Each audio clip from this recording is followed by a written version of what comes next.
Hello everyone, good afternoon. I hope you guys are doing well. So today I will be looking into the um, pairs that I shared yesterday, and that is the dollar index, euro, USD, and the Nasdaq. And I forgot to make mention that we don't trade the dollar index. The reason why I'm looking at dollar index is to have a directional bias for pairs that are trading against the dollar, which is euro USD and the pound USD, which is DPP USD. So we don't trade the dollar index. I forgot to mention that. I remembered that when I was watching the video. So yeah, so now I am beginning to notice something and I'm having thoughts about it.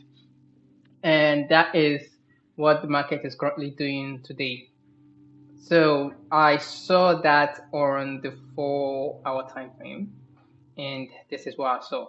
So we remember that last week was ranging, right? We have this area of support, and then we have this area of resistance, right? So last week traded, and this area of liquidity was taken out, right? We have pool of liquidity resting right here. Let me do and put it at the center right here. We have pool of liquidity resting on this low, and the market traded lower using this area of inefficiency, the fair value gap.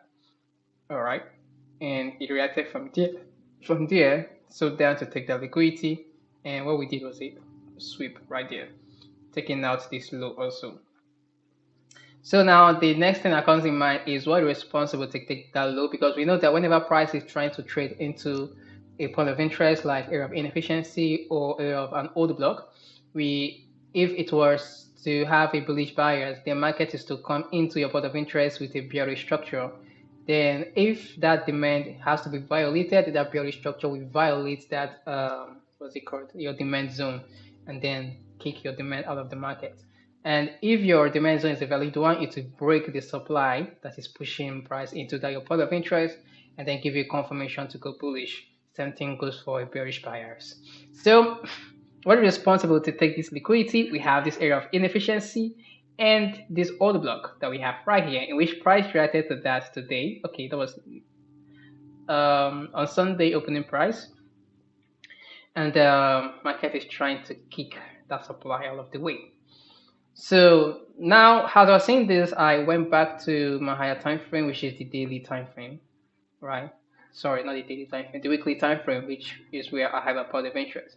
And one comes into my mind is, does that mean that price is trying to buy from the fair value gap instead of the demand zone? For the reason that that sweep occurred last week to take area of support liquidity pool right there, traded into the fair value gap. So I'm just watching the price. I'm wondering, is it going to use that fair value gap to push the price higher to go for the buy stop where I have this eye icon instead of coming back to that demand zone that I have eyes on, right? So that is what comes into my mind right now as I am looking at the 4 hour time frame and seeing that this area of supply is about to get kicked out of the market. So where does that happen? And this high is taken, then I'll see from Tuesday I will have a bullish bias, because the Monday is supposed to give me that directional bias to go bullish, right? And this is what I mean. As we trade into that supply zone, we trade lower, trade higher to take this high, because that is the range that we have, right? This is the swing high, the swing low that we're dealing with. So in order to go bullish, we need that swing high to be taken out. So once that high is taken out, then we are looking for what is responsible to take that high, which is the fair value gap or an order block, and that should happen tomorrow, being Tuesday. That's what I'm anticipating, Tuesday, Wednesday for the trade entry, right? Once Monday gives us that confirmation. And once that happens, and price trade into what is responsible to take this high, then I'm looking for a bullish trade to target that high that we have right here at the buy stop. So that's what I have. Yeah, so like I say, we don't trade DXY, all right? This is giving us a directional bias on what we want to trade on Euro USD. So let's dive into Euro USD, right? So I was looking for bearish since last week. Yeah, but last week was a range market. So this is it for Euro USD. Why I'm also looking at the dollar index for a confluence, right? So I still have eyes right here. Still wondering if price will want to come back to that area.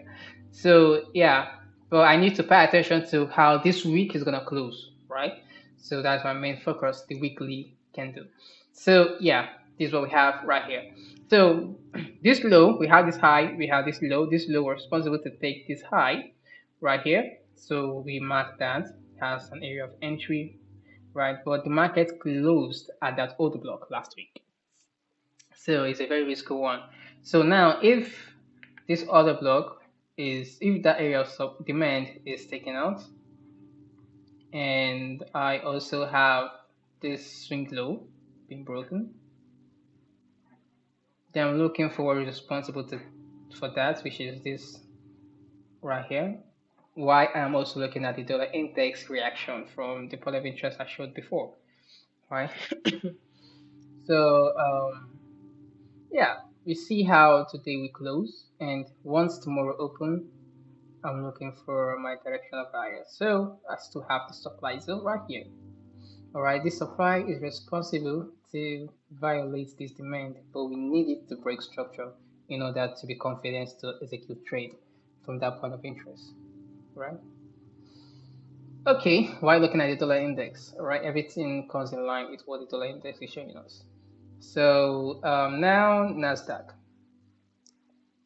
So remember I talked about it going for a previous month low. We almost took that low, but it did not, right?